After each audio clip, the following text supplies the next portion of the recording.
He can't satisfy me like Brutus does. I'll marry him, then divorce and take half his money. What happened?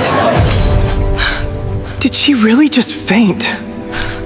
This is awful. Alex is too weak.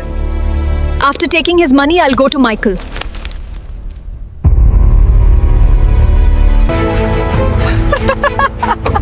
Don't make me laugh. You'll never be anything more than this, Alex.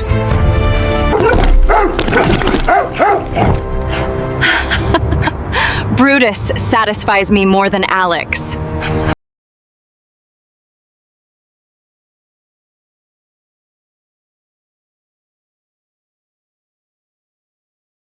He never knew why his girlfriend's dog hated him, especially whenever he kissed her until their wedding day, when he walked in on them doing something unimaginable. It was Lucy's wedding night. She arrived at the hotel with her dog Brutus, a strong, dark and serious-looking bulldog. A black car stopped in front of a fancy hotel near the beach. The door opened and Lucy stepped out with her big dog Brutus. He stayed close to her, his tail still, eyes sharp. Lucy was excited. Tomorrow was her wedding day. Alex, her husband-to-be, came out from the hotel doors. He smiled when he saw her and walked quickly to hug her. He gave her a kiss on the cheek, but then growling, "Woof, woof." Brutus barked loudly and jumped forward, biting Alex's trouser leg. He growled and pulled hard. "Brutus, stop it!" Lucy shouted, trying to pull him back. Alex shook his leg and quickly stepped behind Lucy. He looked scared and angry. "Why do you always bring this dog with you?" Alex snapped. "He nearly bit me." "I'm sorry, baby," Lucy said gently. "I just don't want him to feel lonely." "But why does he get so mad every time I kiss you?" Alex asked, still annoyed. "Oh, come on," Lucy said with a small laugh. "He's just a dog. He's protective, that's all." "No," Alex said, breathing heavily. "He's always angry at me. He's not like that with anyone else. I don't like it." Lucy touched his hand. "It's okay. Let's not talk about Brutus now. Let's talk about us. It's our big day tomorrow." She smiled and pulled Alex toward the hotel. One of the hotel workers came and took Brutus' leash, walking behind them. Alex stayed quiet as Lucy talked about the wedding plans. He kept looking at Brutus from time to time. In the elevator, Alex turned to Lucy and said, "We can't live with that dog after we get married. He doesn't like me. He scares me." Lucy looked surprised. "He'll get used to you. He just needs more time." "We've been together for months," Alex said, "and it's only getting worse." "It'll be fine," Lucy said. "Please, let's just enjoy tonight." "No worries." The elevator doors opened to their hotel room. When Lucy walked in, she gasped. The room was big and beautiful. There were flowers everywhere, balloons floating near the ceiling, and a big sign on the wall that said, "Last night before you say I do." Gifts and drinks were placed nicely on the table. "Oh my gosh, Alex. This is amazing," Lucy said, hugging him tightly. Alex gave a small smile, but his eyes went straight to Brutus, who now sat quietly in the corner of the room, still staring at him without blinking. Lucy didn't notice. She was too happy. She had no idea that something terrible was going to happen that night, something that would shake everything. Lucy wrapped her arms around Alex and smiled. "I love you, babe," she whispered softly into his ear. Alex held her close. "I love you too," he said, brushing her hair behind her ear. "You're everything to me." They stood like that for a moment, warm, quiet and still. It felt like time stopped. It felt perfect. Then suddenly Alex's phone rang. He looked at the screen and sighed with a grin. "It's the groomsmen. They just got here. I need to go meet them downstairs." "Go ahead," Lucy said, giving him a kiss. "Tell them I said hi." Alex kissed her again and stepped out of the room, leaving Lucy alone with Brutus, who was now lying near the bed, calm but alert. She closed the door and smiled to herself, humming softly, as she walked to the mirror to touch up her hair. Downstairs, Alex met his groomsmen and his best friend Jack in the hotel lobby. The guys were excited, laughing and joking. But they weren't alone. They came prepared. They had balloons, gift boxes, a trumpet player, and even someone carrying a big heart-shaped cake. It was a surprise celebration for Lucy. Alex beamed. He held a bouquet of fresh red roses in his hand. "This is going to make her smile so much," he said proudly. The team followed him up the hallway. They stopped a few feet away from Lucy's room. "Okay," Alex whispered. "Here's the plan. When she opens the door, I'll give her the flowers. The trumpet guy plays. Then you will follow in with the gifts. Simple, right?" "Got it," Jack said, smiling. "She's going to love it." Alex turned toward the door, heart full of joy. He raised his hand to knock, but then he heard something. Laughter. Lucy's laughter from inside the room. He paused, hand frozen mid-air. Her voice was clear through the door. She was talking on the phone. Can you believe that Alex said he doesn't want Brutus around after the wedding? Lucy laughed hard. He thinks Brutus is just too aggressive toward him. Alex raised an eyebrow, confused. He lowered his hand slowly. Lucy kept talking. He doesn't even realize Brutus is just jealous. That dog thinks I'm his baby. He doesn't want to share me with anyone. More laughter, playful, carefree. But then the words that followed hit Alex like a punch to the stomach. You know, Alex is always busy with work and he can't even satisfy me like Brutus does. Alex blinked. What? His mouth slowly fell open. He took a step back from the door. The bouquet in his hand began to tremble. His heart started beating faster. Too fast. Inside the room, Lucy kept talking, her voice growing softer but sharper. He's too weak, too boring. If it wasn't for his money, I would have never stayed this long. Alex's hands began to sweat. His throat went dry. I'll marry him, Lucy said coldly. Then I'll divorce him and take half of everything. That's the plan. Alex felt the blood drain from his face. His legs almost gave way. And once that's done, she added with a dreamy sigh, I'll go straight to Michael. He's the only man I've ever truly loved. Crash. The flowers slipped from Alex's hand and hit the hallway floor. Jack and the others looked up in shock. The trumpet player froze, confused. But Alex didn't say a word. He just stood there staring at the door, as if it had turned into a wall of fire. His whole world was burning behind it. The woman he loved. The wedding he dreamed of. All of it a lie. Inside the room, Lucy laughed again. But outside, Alex's heart was breaking. Jack stood a few steps away with the surprise team, holding a wrapped box in his hands. When he saw the bouquet drop from Alex's fingers, Alex, he called softly. What's going on, Alex? Slowly turned around, and that's when they all saw it. Tears. Heavy tears filling his eyes, rolling down his cheeks like rain. Alex, what's wrong? Jack asked again, this time louder. The trumpet guy looked confused. The gift bearers went silent, but Alex didn't say a word. He didn't even blink. He just turned and walked away, leaving the flowers crushed on the floor. Alex. Jack called again, running a few steps toward him.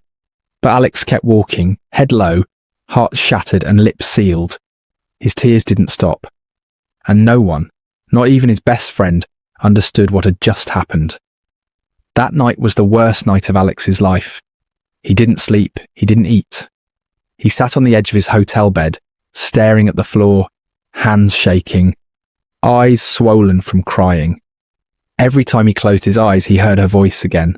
I'll just marry him, then divorce, and take half his money. Alex can't satisfy me like Brutus does. Michael is the one I truly love. His chest hurt. His heart was broken beyond words. What kind of woman was he about to marry? How could someone plan something so evil and still smile like nothing was wrong? But then came another pain, the shame. Everyone was waiting. The wedding was only hours away. His family had flown in. The money he spent. Thousands of dollars. The suits, the venue, the guests, the gifts, the expectations. How could he cancel now? How could he face everyone and say, "She's not who I thought she was"? His head dropped into his hands and he cried harder. Outside his door, Jack and the groomsmen were knocking. "Alex, open the door, please," Jack begged. "What's wrong? Talk to us." But Alex didn't answer. He didn't move. He just sat there in silence, surrounded by the sound of his own pain. Morning came. The sun was shining. Birds were singing. But Alex's world was still dark. To everyone's surprise, he got up quietly. No one saw him cry anymore, but his eyes were empty. He showered, shaved, wore his suit. He looked like a groom, but he didn't smile. Not once. The groomsmen followed him around, worried. "Are you sure you're okay?" they asked. Alex just gave one answer over and over. "I'm fine." But he wasn't. They arrived at the grand wedding hall. Huge chandeliers, gold chairs, soft music playing. The place looked like a palace. Guests were already seated. Cameras were flashing. Everything looked perfect. Alex walked in cold and quiet. He didn't wave, he didn't greet anyone. He simply went straight to his seat in front of the altar and sat down. People whispered, wondering what was wrong. Then minutes later, the bride arrived. Lucy entered the hall looking like a dream. Her gown sparkled under the lights. She smiled proudly, holding her bouquet as she walked with her bridesmaids. People clapped. Phones clicked. Some even stood in awe. "She looks like a queen," someone whispered. Lucy walked down the aisle and sat beside Alex. She leaned in to whisper something sweet, but Alex didn't respond. He didn't even look at her. His face was calm, too calm. The smile slowly faded from Lucy's lips. The wedding began. The officiator stood tall, ready to speak, but before he could say a word, Alex lifted his hand. "Wait," Alex said. Everyone turned to him. He reached out and asked for the microphone. "I have a surprise for my wife-to-be," he said in a strong, clear voice. The crowd cheered and clapped. Lucy smiled wide, thinking it was another gift. Maybe flowers, maybe a song. She loved surprises. But behind her, the groomsmen looked worried. They glanced at each other nervously. Jack leaned forward in his chair. Something didn't feel right. Alex stood in front of everyone. His face was unreadable, his voice calm, but with something heavy hiding underneath. What he was about to say would break the room in half. Without saying another word, Alex slowly turned to the media team standing by the stage. He gave them a quiet signal with his hand. They paused for a second, confused. Then one of them nodded and pressed play. The wedding hall fell silent. You could hear the sound of a pin drop. Even the children stopped moving. Everyone leaned in, expecting a love song or sweet message. But what came next? Shook the entire hall. Alex is always busy with work. And besides, he can't satisfy me like Brutus does. Laughter. He's too weak. Honestly, I would never have been with him if he wasn't rich. I'll marry him, then divorce him and take half of everything he owns. After that, I'll be with Michael, the real love of my life. Gasps filled the room. People turned to each other in shock. Guests covered their mouths. Some dropped their phones. A few women looked away, shaking their heads. Whispers broke out like wildfire. She said, "What? Is that really Lucy's voice? Oh my God." Lucy stood there frozen, her hands shaking, her legs weak. Her smile disappeared. Her face turned pale. She looked down, too ashamed to meet anyone's eyes. She could feel every stare burning through her like fire. She wanted the ground to open and swallow her. Alex stood still, eyes locked on the crowd, heart pounding. He was trying to hold it together, but the pain was too much.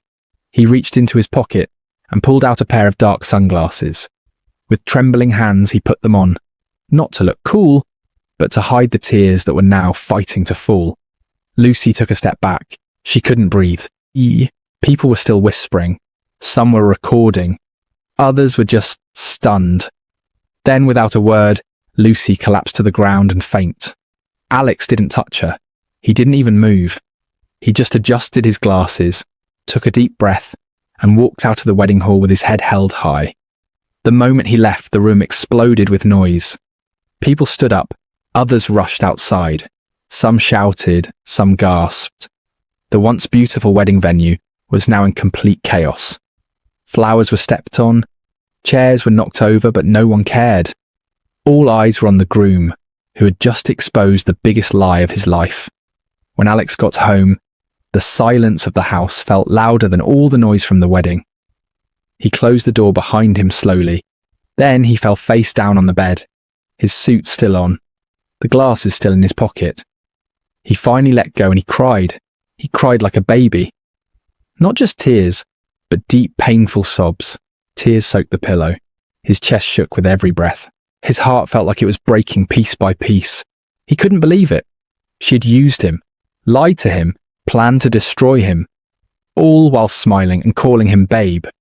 Outside, friends and family came to the door.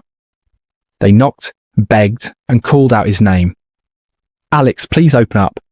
Let us in, bro. We're here for you, man. But Alex didn't answer. He didn't move.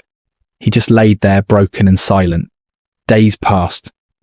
Alex didn't eat. He didn't go to work. He ignored every call, every knock, every message.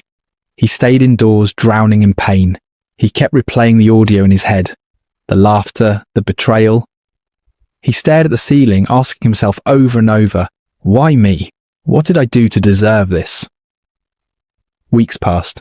The sun came and went, but inside it always felt like night. His family tried everything. Friends came with food. Jack even brought a counsellor, but Alex refused. His body was weak, but his mind was busy, burning with one thought. How do I make her feel what I felt? How do I get revenge in a way she'll never forget? And how will I ever find someone who loves me for me? Not my money, not my name, not what I have, but for who I truly am. He didn't have the answers yet. But one thing was sure, he wasn't going to stay broken forever. Something in him had changed. And when he stood again, he wouldn't be the same Alex. After the shame and heartbreak, Alex just wanted to disappear. He was tired of the stares, tired of people pointing fingers, tired of whispers that followed him everywhere he went. Some people acted like they felt sorry for him, but most just laughed behind his back. He had become the groom who got betrayed at the altar. A walking headline, a joke to many. So Alex made a decision to leave everything behind. He packed a few clothes. No luxury, no noise, just silence. He didn't tell anyone, not even Jack. He moved to a small developing city far from the spotlight where nobody knew his name. He rented a simple one-bedroom house in a quiet area. The streets were dusty, the people were friendly. It wasn't fancy, but it gave him peace. He stopped using expensive clothes. No designer shoes, no gold watch. He started living like a normal man, an average man. Each day he'd walk to the market, the roadside stores, or the nearby cafe. No cameras, no rumours, no more whispers. Just fresh air and new beginnings. It wasn't easy, but it was better than living in pain. One cloudy afternoon, as Alex walked down a busy street, he crossed a muddy corner to get to the store. Just then, Vero Lim. A car sped past him. Splash. A wave of dirty water flew up and soaked him from head to toe. Alex stood still, dripping, muddy, embarrassed. He looked like someone who had fallen in a gutter. The car skidded to a stop just ahead. A young woman quickly jumped out. "I'm so sorry, sir," she said, rushing toward him. "I didn't see the water. I was rushing. Please forgive me." Alex looked up slowly. Her voice was soft. Her face looked worried. "It's fine," he said calmly, wiping mud off his arm. But she didn't stop. She ran to her car, opened the back door, and pulled out a clean towel. Then she came back and gently tried to clean the mud from his clothes. "It's okay," Alex repeated. "You can go where you were heading. I'll be fine, are you sure?" she asked, still looking guilty. He nodded. "Thank you," she whispered and smiled. Then she rushed back into her car and drove off. Alex stood there in the street for a moment, soaked, cold but completely shocked. She was kind, he whispered to himself. Not many people would do that. I should have asked her name or her number, but it was too late. She was gone. Weeks passed. Alex kept thinking about her. That stranger with the kind eyes and the warm towel. He didn't even know her name. Then one Saturday afternoon, Alex walked out of a local mall holding a grocery bag. Just as he reached the front steps, he froze. There she was, the same girl. She was standing outside the mall laughing with a friend. She had a simple dress on, her hair tied up in a bun. She looked even more beautiful in the daylight. Alex stepped closer, his heart racing. She turned and their eyes met. "Oh, it's you," she said, smiling. "I didn't expect to see you again," Alex said, trying not to look too excited. They laughed. "This is my best friend Emma," she said, pointing beside her. "And I'm Caroline." "What's your name again?" "I'm Alex. It's nice to finally meet you properly, Alex." They chatted for a few minutes. The mood was light and sweet. This time, Alex didn't miss his chance. "Can I have your number?" he asked. Caroline smiled and handed him her phone. He typed in his number and saved hers. From that day forward, they talked often, morning texts, evening calls, weekend chats. For the first time since the wedding disaster, Alex felt something warm inside his chest again. It wasn't full love yet, but it was something. A spark. Caroline was different. She listened when he talked. She asked questions about his life, but never about his past. She was gentle, funny, and honest, and she never judged him. But what Alex didn't know was that the storm he had faced before was only the beginning. One evening after a long phone call, Alex finally asked her, "Would you be free to go out with me this weekend? I'd love to take you somewhere special." Caroline laughed lightly. "Yes, I'd love to." Then her voice became a little softer. Would it be okay if I bring someone along?" she asked. "Who?" Alex asked, curious. "My best friend Emma, the one you saw with me at the mall." Alex paused for a moment. "Oh, sure, that's fine. Are you sure?" Caroline asked again. "Yeah," Alex said with a small laugh. "It's no problem." But deep inside, something in his chest whispered, "Be careful." And he had no idea that this little decision, this simple yes, would lead to the most shocking twist of his life. The day finally came. Alex woke up early, a little nervous but excited. He wore a clean shirt and combed his hair neatly. He didn't have much anymore, but he still wanted to make a good impression. He got into his small old car. It was far from fancy. The paint was fading. The radio didn't work and it made a strange sound when it started. But it moved, and that was enough for him. He drove slowly across town, following the directions Caroline had sent. When he arrived at her house, he honked once and stepped out with a smile. Caroline looked out the window and saw the car. Her smile faded instantly. She turned to Emma, her friend. "Is this the car he brought?" she said, frowning hard. "I can't enter this thing. It's embarrassing." Emma looked at the car and back at her. "Come on, Caroline, there's nothing wrong with it. It's old." "Yes, but it's not that bad." Caroline folded her arms. "I'm not entering that." Emma sighed. "Please, let's just go. It's about the person, not the car." After a long minute, Caroline finally agreed. She picked up her small purse, rolled her eyes and followed Emma out. They entered the car without saying much. Alex smiled politely. "Hi ladies, you both look great." "Thanks," Emma said kindly. Caroline barely mumbled a reply. Alex didn't notice. He was focused on giving them a good time. He drove them to a quiet, cosy restaurant. Not expensive, but neat and peaceful. They walked inside and sat at a table near the window. A waiter came by with a notepad. "Good afternoon. What would you like to order?" Alex smiled. "Just a plate of rice and a bottle of water, please." Caroline raised her hand and leaned back in her chair.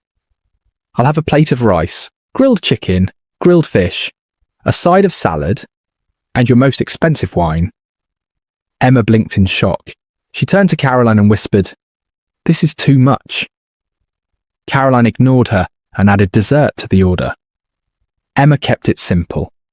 "Just rice and water for me," she said. Alex tried to hide his reaction. He looked at Caroline's long list and forced a smile.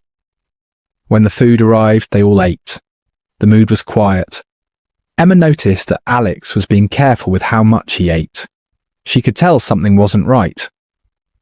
After the meal, the waiter brought the bill. Alex opened his wallet and started counting the cash he had brought along. His heart sank. It wasn't enough. He leaned close to Carolyn and whispered, "Please, I'm short. Can you help me with just a little to complete the bill?" Carolyn's face twisted with disgust. "You brought us out knowing you didn't have enough money," she said loudly. Emma's eyes widened. She pinched Carolyn under the table. "Stop it," she whispered angrily. "You're embarrassing him." Alex looked down in shame. People at the next table had heard. Emma quickly opened her bag and pulled out some folded bills. She tried to hand it to Caroline under the table. "Take it," she whispered. "Just give it to him, please." Caroline looked away and folded her arms. "No." Emma sighed and leaned across the table. "Alex," she said gently, "my friend said I should give this to you." Alex hesitated, then took the money and whispered, "Thank you." He added it to his own cash and quietly paid the bill. No one said much. As they walked outside, Alex forced a smile as they got back in the car. He started the engine. The car coughed and shook a bit, but it moved. On the drive home, they passed through a busy intersection. As Alex slowed to make a turn, a white luxury car pulled up beside them and honked loudly. Beep, beep. Carolyn turned. The driver, a tall man with sunglasses and a gold chain, lowered his window and smiled at her. "Hey, pretty," he said with confidence. "Can I talk to you?" Carolyn smiled. She didn't even look at Alex. "Hold on," she said to Emma. She stepped out of the car and walked over to the man. They spoke for a few minutes. Carolyn laughed once or twice, flipped her hair, and finally took out her phone. They exchanged numbers right there while Alex sat quietly in his car, watching through the rear-view mirror. When Caroline returned, she didn't say a word about it. "Thanks for the outing," she muttered, sounding unimpressed.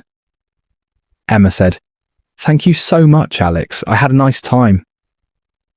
Alex nodded and drove them home in silence. When he dropped them off, Caroline walked away without even a goodbye. Emma stayed back. "What you did back there," she said softly to Caroline, "was not okay." Caroline rolled her eyes. "What?" "He's a grown man. If you can't afford an outing, don't offer one." Emma shook her head. "You embarrassed him. You humiliated him over food, then gave your number to a stranger right in front of him." "That was low." Caroline shrugged. "Whatever. He's broke. That's not my fault." The two friends argued all the way into the house, but Emma couldn't stop thinking about Alex's face. How hard he tried, how embarrassed he was, how quiet he became, and how behind that quiet face, there was a man still healing, and someone was about to push him past his limit. Months passed. Even after the awkward restaurant outing, Alex and Caroline continued to talk. Maybe it was hope. Maybe it was loneliness. But Alex still tried to believe in something good between them.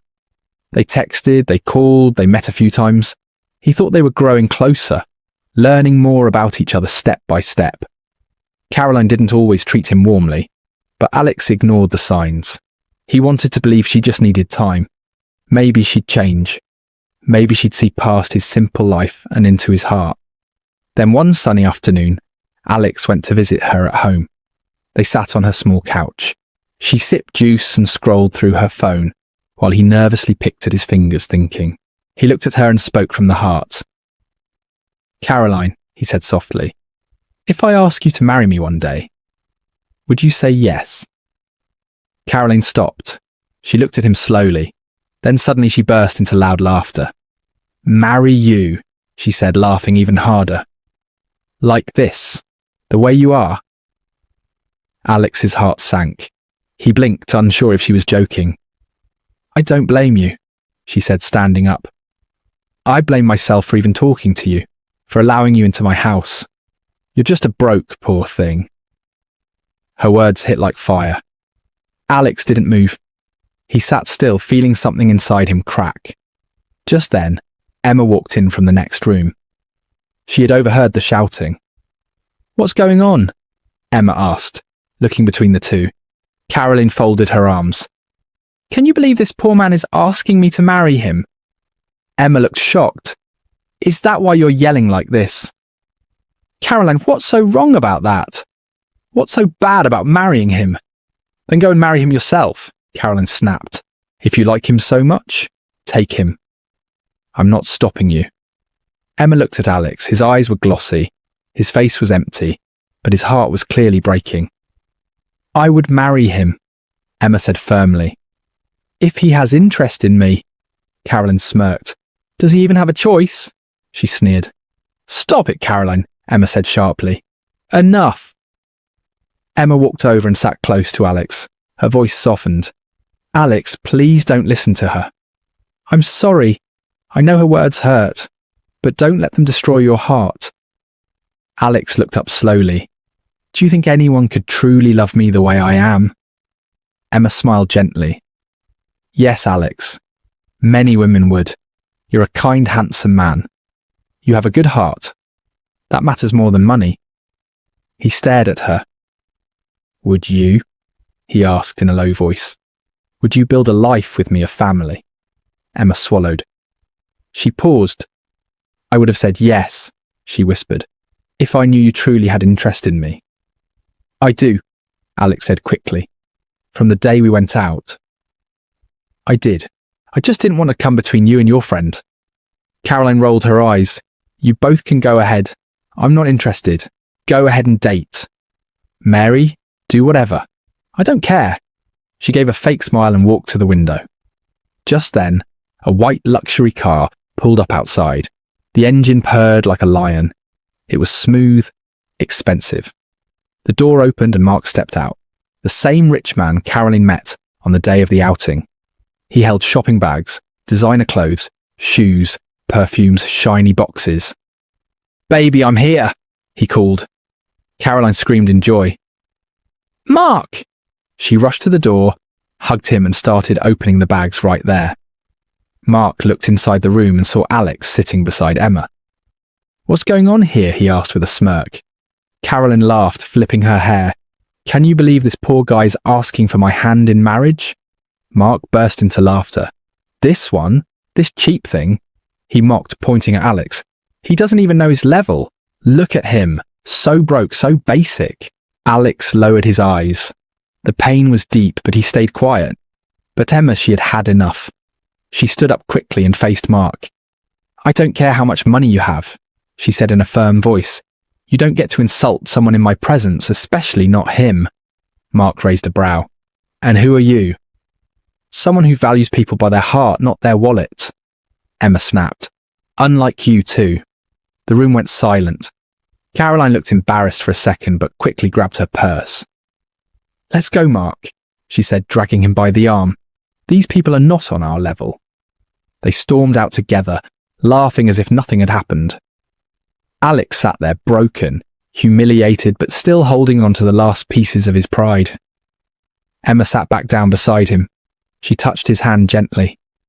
"You don't deserve this," she said. "You deserve love. Real love." Alex turned to her, his eyes full of tears. "And you," he whispered. "You're the first person who's made me feel seen." Emma smiled faintly. And in that quiet, painful moment, something stronger than words passed between them. Something real. From that day when Caroline walked out with Mark, something inside Alex changed. He stopped looking back, and he started looking at Emma. Really looking. Her kindness, her strength, her honesty. She had stood by him when he had nothing. She defended him when he was humiliated. And she never asked for anything in return. Over time, they grew close. Very close. They laughed together, talked late into the night. Emma would surprise him with small gifts. A new shirt, a simple wristwatch, snacks he liked. She even loaned him money when he needed it, never once asking when he'd pay it back. And she loved him deeply. Even when he had no car, even when his shoes were worn out, even when others walked past him without a glance, Emma stood beside him. Their love grew like a quiet fire, strong, deep, pure. But what Emma didn't know was that Alex had been hiding a big secret all along. One evening, Alex called Emma. "Hey," he said softly, "I want to take you out. Please dress nicely. I'll come pick you up." "Okay," Emma said, smiling. "What's the occasion?" "You'll see," Alex replied. The day finally came. Emma wore her best dress, a soft peach gown, simple but elegant. She brushed her hair, applied a little makeup, and waited patiently in front of her house. A soft breeze blew. The sun was just setting. Then the ground began to vibrate slightly. Vroom, vroom. From down the road, a long line of expensive black SUVs and sleek luxury cars drove in slowly like a royal parade. Emma stood frozen. They were polished, shining. Guards in black suits sat inside some. Flags waved gently on the hoods.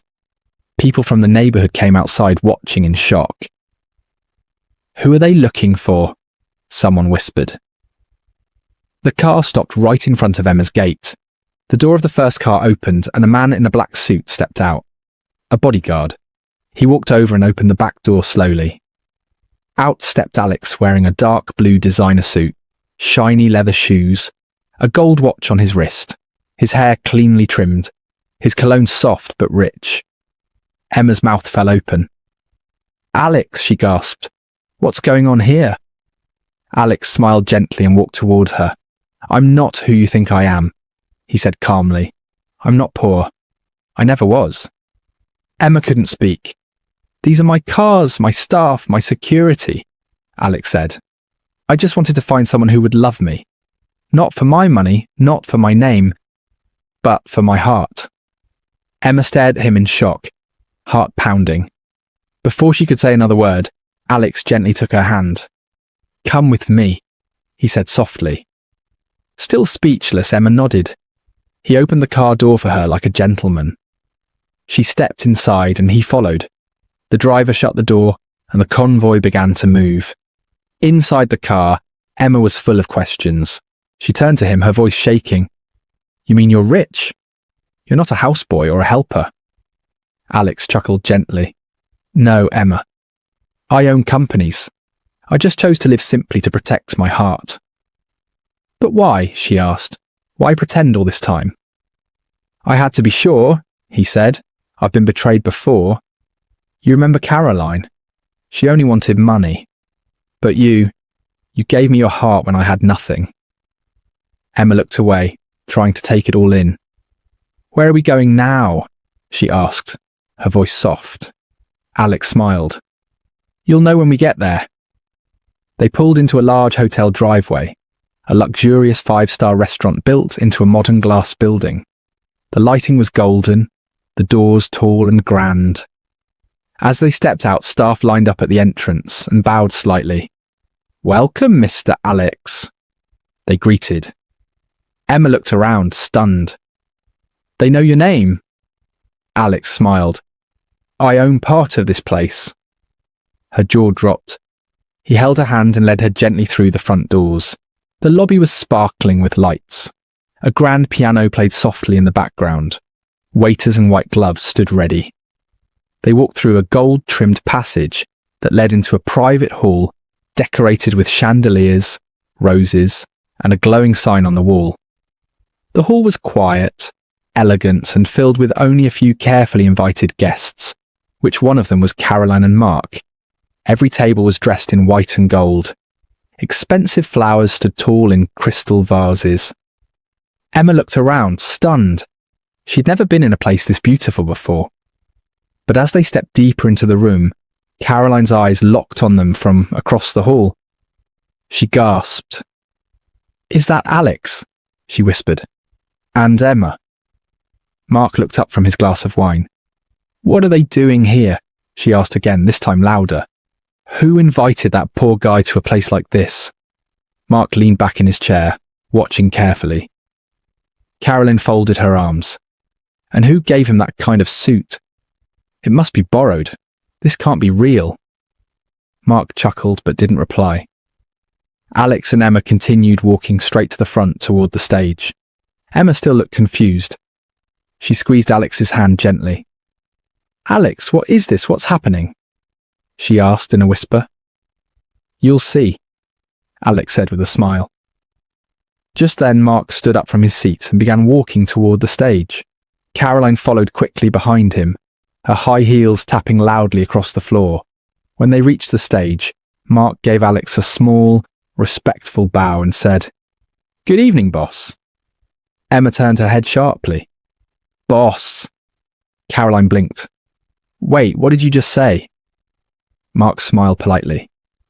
"I said, 'Good evening, boss.'" Caroline laughed awkwardly.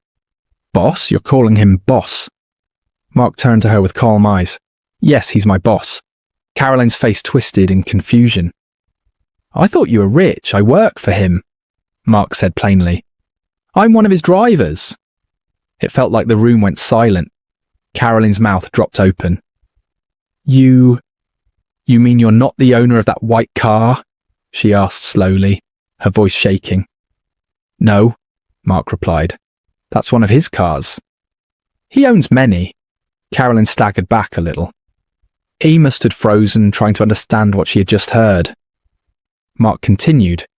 "He only asked me to act like I was wealthy, to test you, to see who you really were." Caroline's hand covered her mouth. Her face turned pale. "You used me?" she asked Alex, her voice cracking. You set me up?" Alex turned and looked her in the eye for the first time. "I gave you a chance," he said simply. "All I wanted was to see if you'd love someone who had nothing, but you showed your heart." Caroline blinked back tears. "So all this time you were pretending to be poor?" Alex nodded. "I was tired of fake love. Tired. I wanted something real. I wanted someone who would stand by me, not for money, but for me."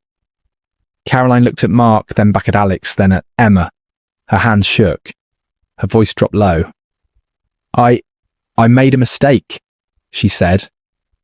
"I didn't know if I knew, but that's the point," Alex cut in. "You shouldn't have to know how much someone has before you treat them with kindness." Caroline's legs felt weak. She slowly sat down on the edge of the stage. Emma was still staring, speechless. She turned to Alex. "You planned all this?" Alex took both her hands gently. "Yes," he said. "But not to hurt you. I did it to find someone true, and I found you." Emma's eyes welled up with tears, not from sadness, but from shock and something deeper. "You really meant everything?" she asked. Alex smiled warmly. "Emma, you gave me your heart when I had nothing. You treated me like gold when I looked like dust." Caroline sat frozen in her chair, her hands trembling. She looked up at Alex, then slowly stood and walked closer to him. Her voice was low, shaky and full of regret. "Alex," she whispered, "I'm sorry I messed up, but we can still fix this. We can go back to how things were." Alex turned to her. His eyes were calm, his heart steady. "It's too late, Caroline," he said gently. "I waited for you to see me for who I am, but you never did." Caroline's lips parted, but no words came out. Right then, Alex turned to Emma, took a deep breath, and slowly knelt down on one knee. Gasps echoed around the hall. Emma covered her mouth in shock. Alex pulled out a black velvet box and opened it. Inside sat a sparkling diamond ring, beautiful and bright under the golden lights. "Emma," Alex said, voice steady, "please marry me. Let's build a family together. One built on love, not lies." Emma's heart raced. Her hands trembled. She was speechless, but before she could respond, Caroline screamed, "No, don't do this!" She shouted, stepping forward. "Emma, please! Remember, he came for me first. He was my boyfriend. Say no. Please don't do this to me." Emma looked at Caroline with sad eyes. "I'm sorry, Caroline," she said softly, "but I'm already in love. He didn't choose me because he rejected him. He chose me because I loved him when he had nothing." Tears rolled down Caroline's cheeks. Emma turned to Alex and reached out her hand. "Yes," she whispered. "I will marry you." The hall erupted in cheers. The crowd clapped. Some guests stood on their feet with joy. Alex gently slid the ring onto Emma's finger, then stood and pulled her into a tight hug. They kissed, wrapped in each other's arms, surrounded by love and applause. But Carolyn snapped. "No!" she screamed. She grabbed the edge of a nearby table and pulled it down, knocking wine glasses and a bottle of red wine to the floor with a loud crash. Broken glass scattered everywhere. She picked up a chair and tried to throw it, but before she could go further, security guards rushed in. 2 large men grabbed her arms as she fought and kicked. "Let go of me!" she screamed. "You don't know what you're doing." "Ma'am, please calm down," one of the guards said. "Take her outside," the hotel manager ordered. Now the guards pulled her out as she screamed and struggled. The crowd watched silently, shocked by the scene. "Call the cleaner," someone said from the back. "This place is a mess." A moment later, the door opened. A young woman walked in quietly, wearing a faded apron and carrying a mop and a bucket. Her hair was tied back. Her eyes looked tired. Her clothes were worn. She looked nothing like someone who belonged in a place this grand. She walked slowly toward the broken glass and spilled wine. Then she looked up and froze. "Alex," she said in a soft, trembling voice. Alex turned around. The room went silent again. His eyes widened. Lucy, it was her, his ex-fiancée, the one who betrayed him, the one who planned to marry him and steal his wealth, the one who left him broken. But now she looked like a shadow of her former self. Her face was pale. Her eyes had deep, tired circles under them. Her once glowing skin was dull and dry. Her hands were shaky. She looked older, much older than her age. She looked like someone who had lived through years of pain. She slowly dropped the mop. The bucket of water shook in her hand. She stared at Alex, her lips trembling. Then, without saying another word, she turned and ran out of the hall, her apron flapping behind her. Her face was red with shame, tears falling as she disappeared down the hallway. Emma turned to Alex, confused. "Who was that?" she asked. Alex watched the door where Lucy had run through, then turned back to Emma. "She doesn't matter anymore," he said softly. "All that matters now is you." Emma smiled. Her heart was full. They hugged again tightly, like nothing else in the world existed. And in that quiet moment, after all the heartbreak, betrayal, and pain, Alex finally felt whole. Where are you watching from? Don't forget to like, share, and most importantly, subscribe.